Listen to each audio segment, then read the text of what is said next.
Hello दोस्तों, स्वागत है आप सबका मेरे YouTube channel Sachin education hub पर।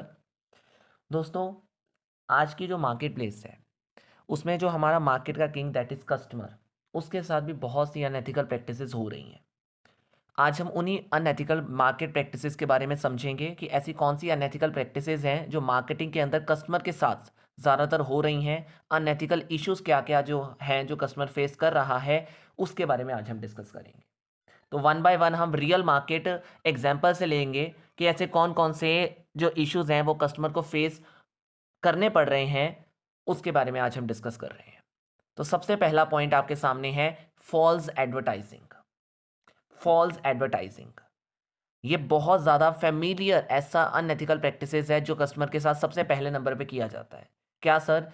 कि हम कस्टमर को जो दिखाते हैं वो देते नहीं। Very simple. जैसे एक स्किन केयर कंपनी है, फॉर एन एग्जांपल आपके सामने लिखा है, जैसे एक स्किन केयर कंपनी है, वो ये क्लेम कर रही है कि लोशन से आपके व्रिंकल्स कंप्लीटली खत्म हो जाएंगे, इरेज हो जाएंगे। पर as you know this is scientifically untrue, right? Scientifically ये जानते हो आप कि ये चीज़ नहीं हो सकती।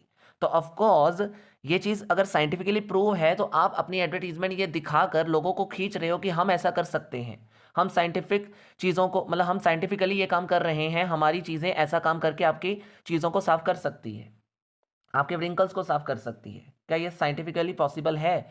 तो ये ऐसी एडवर्टीजमेंट दिखाकर लोगों को लोगों को खींचना एक कह लो कि सबसे बड़ा धोखा है। तो इसलिए जो फॉल्स एडवर्टीजमेंट है, it is one of the familiar and important unethical practice जो कस्टमर के साथ डन की जाती है सबसे पहले नंबर पे, राइट?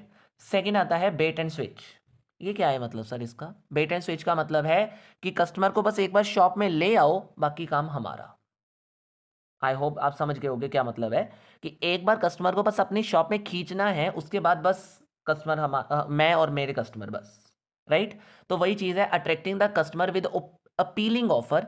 ऑफर दिखाकर उनको बस ले आओ दुकान अपने शॉप के अंदर। तो होगा क्या वहाँ पे? हम जब उनको ले आएंगे तो उनको कोई ना कोई ऐसे प्रोडक्ट दिखाएंगे महंगे महंगे वाले, जिससे उनको अट्रैक्ट आराम से हम कर सकते हैं। मतलब बाहर लोगों को खींच पाना थोड़ा मुश्किल है, बस एक बार उनको सस्ती चीज़ दिखाकर एक बार ले आओ, फिर महंगी चीज़ बेचना हमारे और कस्टमर के हाथ, मतलब मेरे हाथ में है कि मैं कस्टमर को कैसे भेजूंगा, राइट? तो सिमिलरली एक एग्जांपल है कि अगर एक कार डीलरशिप है, वो एडवर्टाइज कर रही है कि हम ये मॉडल आपको लो प्राइजेस में दे देंगे। जब उस लो प्राइजेस के लालच में कस्टमर शोरूम में आता है, तो वो लो प्राइजेस का तो पता नहीं, पर हाई प्राइजेस मॉडल उनको दिखा दिखा के वही चीज़ चिपकाने की कोशिश करते हैं। तो ये एक दूसरा ऐसा मेथड है जिसके थ्रू कस्टमर के साथ अनएथिकल प्रैक्टिसेस की जा रही हैं, कि जो एक्चुअली में कहा जा रहा है वो हो नहीं रहा, राइट? बेट एंड स्विच जैसे टेक्निक्स का इस्तेमाल किया जा रहा है। अब उसके अलावा third, that is hidden fees. ये तो बहुत फेमिलियर है। हिडन फीस का मतलब मैं एग्जांपल से बता देता हूँ कि जैसे कार रेंटल कंपनी है, आपने कहीं पे कार रेंट पे ली। अब कार रेंट का खर्चा आपने, मतलब रेंटल का जो खर्चा है वही दोगे ना कार के ऊपर, लेकिन कार रेंटल वालों ने उस कार रेंट के साथ साथ, मतलब रेंट जो कार का बन रहा है उसके साथ साथ कुछ इंश्योरेंस के चार्जेस और कुछ फ्यूल के चार्जेस भी ऐड कर दिए, जो कि हिडन थे, आपको नहीं पता था, पर रेंट में वो चीज़ इंक्लूडेड करके आपको दे दी विदाउट इन्फॉर्म किए हुए। मतलब आपको कह दिया कि जाओ ले जाओ रेंट पे। आपने ले गए, आप जब ले गए उसके बाद जब आपने आकर रेंट पे करने की कोशिश की, तो उसमें उन्होंने ये भी बता दिया कि रेंट में ये भी चीज़ें चार्जेस में लगाई जाएंगी, मतलब फ्यूल के चार्जेस भी आएंगे, इंश्योरेंस के चार्जेस भी आएंगे। मतलब आपसे बिना पूछे जब रेंट का बिल बनाया तो उसमें ये चीज़ें लिख दी। तो that is known as hidden fees, जो कस्टमर को दिखाई नहीं जाती पर बाद में उनसे ले ली जाती है किसी भी तरीके से, राइट? तो एडिशनल कॉस्ट जो क्लियरली डिस्क्लोज नहीं की गई है, अप फ्रंट में दिखाई नहीं गई है कस्टमर को, पर फिर भी उनसे चार्ज कर लेना is a part of hidden fees, जो कस्टमर के साथ आजकल चालाकी से ली जाती है। देन उसके बाद आता है डेटा प्राइवेसी वायलेशन। ये तो बहुत ये भी एक बहुत ज़्यादा कॉमन प्रैक्टिसेस हैं जो डन की जा रही हैं अनएथिकल वे में, कि collecting and exploiting the customer data without consent. हम कस्टमर के कंसेंट के बगैर ही डेटा उनसे ले रहे हैं, और साथ ही साथ उस डेटा को कहीं और भी देते जा रहे हैं, यानी सेल करते जा रहे हैं। जैसे फॉर एन एग्जांपल आप सोशल मीडिया पे देखोगे कि सोशल मीडिया प्लेटफॉर्म में बहुत सारे ऐसे प्लेटफॉर्म्स हैं जो कस्टमर का डेटा, यूज़र मतलब जो यूज़र्स का डेटा है, वो बहुत सारे एडवर्टाइज़र को दे देते हैं, बिना यूज़र से पूछे हुए, बिना यूज़र की परमिशन के, जो कि एक अनएथिकल प्रैक्टिसेस है जो ये सोशल मीडिया प्लेटफॉर्म्स कर रहे हैं। तो बिना यूज़र से पूछे उनके डेटा को किसी और प्लेटफॉर्म तक पहुंचाना, किसी एडवर्टाइजर तक पहुंचाना, ताकि वो एडवर्टाइजर कस्टमर को आके अट्रैक्ट कर सके, तो ये कैसे पॉसिबल है जब एक प्लेटफॉर्म कस्टमर का डेटा लीक कर रहा है, एक्सप्लॉइट कर रहा है कस्टमर को किसी तरीके से, राइट। तो ये भी एक अनएथिकल वे है जिसमें विदाउट परमिशन ऑफ कस्टमर हम उनके डेटा को वॉयलेट करने की कोशिश कर रहे हैं, हम उनकी प्राइवेसी को वॉयलेट करने की कोशिश कर रहे हैं, राइट। नेक्स्ट आता है poor quality product. Poor quality product तो वेरी सिंपल है कि जब हमने प्रोडक्ट जो बेचा है वो चीप रॉ मटेरियल का बना के भेजा है उनको, मतलब जो कस्टमर हमारे से प्रोडक्ट लेकर गया है वो कोई ऐसा प्रोडक्ट लेकर गया है जिसमें हमने ज़्यादा अच्छा मटेरियल यूज़ नहीं किया, मतलब ऐसा लग रहा है कि प्रोडक्ट अच्छा है पर उसमें जो रॉ मटेरियल यूज़ किया गया है that is a cheap raw material, not a good quality of raw material. तो जैसे एक टॉय मैन्युफैक्चर है, फॉर एन एग्जांपल एक टॉय मैन्युफैक्चर है, उसने चीप मटेरियल यूज़ किया अपने टॉयज़ के अंदर, तो ऑफकोर्स टॉयज़ ईजिली ब्रेक हो जाएंगे। तो जब टॉयज़ ईजिली ब्रेक हो रहे हैं या फिर टॉयज़ में कोई ऐसा मटेरियल यूज़ किया जा रहा है जिसमें सेफ्टी का कोई इशू आ रहा है, तो वो कौन यूज़ करेगा? चिल्ड्रन यूज़ करेगा, तो चिल्ड्रन की सेफ्टी पर सवाल आ जाएगा फिर। तो जब हम बिना क्वालिटी वाला प्रोडक्ट यूज़ करते हैं, रॉ मटेरियल यूज़ करते हैं अपने प्रोडक्ट के अंदर, या कोई सस्ता सा रॉ मटेरियल यूज़ करते हैं जिससे वो प्रोडक्ट जल्दी टूट जाए और दोबारा से कस्टमर हमारे पास आ जाए, ये उम्मीद में हम कई बार मतलब अपना प्रॉफिट ज़्यादा कमाने के लिए सस्ता रॉ मटेरियल ले आते हैं और कस्टमर को दिखाते हैं कि ये प्रोडक्ट बहुत अच्छा है, जबकि वो पुअर क्वालिटी का होता है, राइट। तो ये भी एक ऐसा वे है जिसके तरह से कस्टमर को हम अनएथिकल वे में क्या कर रहे हैं, नुकसान पहुंचाने की कोशिश कर रहे हैं। नेक्स्ट है अनफेयर कॉन्ट्रैक्ट। अनफेयर कॉन्ट्रैक्ट का मतलब होता है कि कई बार हम कस्टमर को किसी लालच में एक कॉन्ट्रैक्ट के अंदर डाल देते हैं, लॉन्ग टर्म कॉन्ट्रैक्ट में डाल देते हैं, जिससे वो कस्टमर हमारे लिए काम करना शुरू कर देता है, और जब एक टाइम आता है उसको लगता है कि ये चीज़ उससे नहीं होगी और वो निकलने की कोशिश करता है, पर हम उनको निकालने से पहले ये कह देते हैं कि अगर आपने निकलना है तो आपको इतनी कैंसिलेशन फीस हमें देनी पड़ेगी, मतलब आपका कॉन्ट्रैक्ट अगर कैंसिलेशन करना चाहते हो आप तो इतनी आपको कैंसिलेशन फीस देनी पड़ेगी। तो पॉइंट क्या निकला वहाँ पे, वही एग्जांपल मैं देने लगा हूँ कि जैसे टेलीकॉम कंपनी है, उन्होंने बहुत सारे कस्टमर्स को ऐसे ही अपने साथ लॉन्ग टर्म कॉन्ट्रैक्ट में डाल दिया। अब जब लॉन्ग टर्म कॉन्ट्रैक्ट में डाल दिया, अब वो उन कस्टमर्स को वो सर्विसेज अच्छी नहीं लग रही हैं, तो वो वापस करना चाहते हैं, वो सर्विसेज यूज़ नहीं करना चाहते।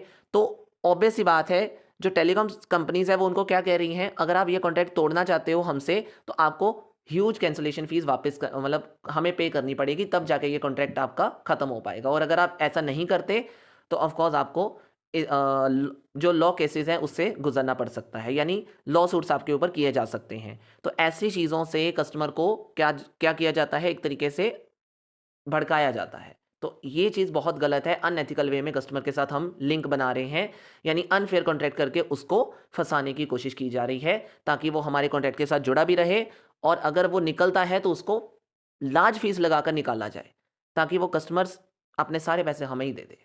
तो this is a wrong thing that is done by the businesses with customer. तो ये भी एक ऐसा कारण है। नेक्स्ट आता है poor gouging. Poor poor sorry price गॉगिंग।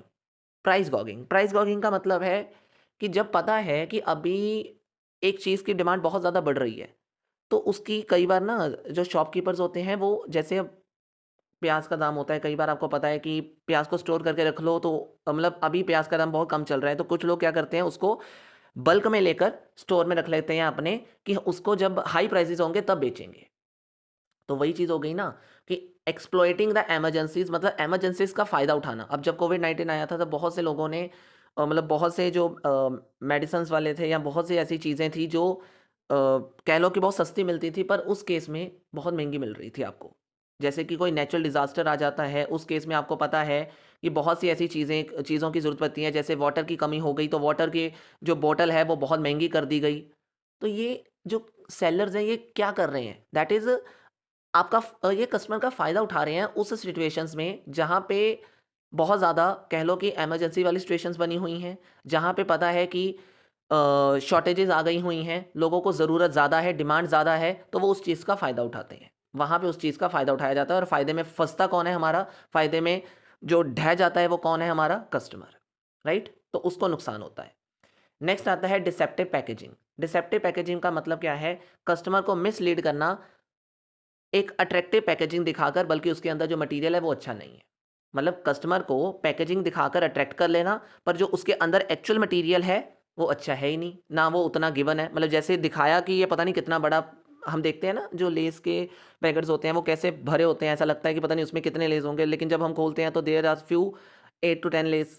तो that is also the part of this कि ओवर साइज पैकिंग करके हम लोगों को अट्रैक्ट करते हैं कि ये देखो इसमें क्या पता नहीं कितनी बड़ी चीज़ होगी, पर निकलती उसमें से कुछ भी नहीं है। जो एक्चुअली में है वो मतलब जो एक्चुअल है वो दिखाया ज़्यादा जाता है, पर एक्चुअली में होता बहुत कम है। This is also the part of deceptive packaging, right.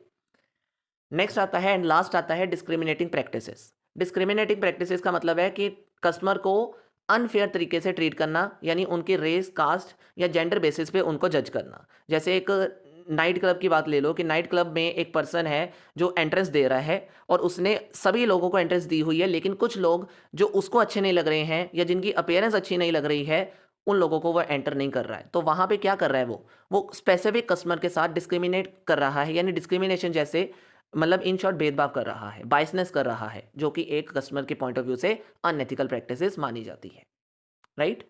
तो these are some few unethical practices जो हम कस्टमर के साथ करते हैं आज के टाइम में, जो कि एक बहुत गलत बात है, आप कह सकते हो, जिनको रोकना बहुत ज़रूरी है।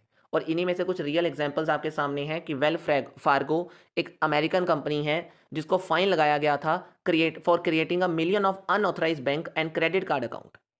कुछ bank and credit card account उन्होंने फालतू में ही ऐसे बनाए थे कस्टमर के नाम पर, जो कि बहुत गलत काम था, तो इसलिए उनको बहुत ज़्यादा फाइन लगाया गया था। कस्टमर के कंसेंट के बगैर उन्होंने बहुत सारे ऐसे कस्टमर्स के अनऑथराइज बैंक अकाउंट खुलवाए और क्रेडिट कार्ड अकाउंट्स खुलवाए, जो कि कस्टमर को पता भी नहीं चला था कि उनके खुल चुके हैं। तो वेल्स फार्गो जो कंपनी थी 2016 में उसको इस चीज़ के लिए फाइन लगाया गया जब उनको इस चीज़ में पकड़ा गया। तो उन्होंने भी ऐसा काम किया था जो कि अनएथिकल था कस्टमर के पॉइंट ऑफ व्यू से।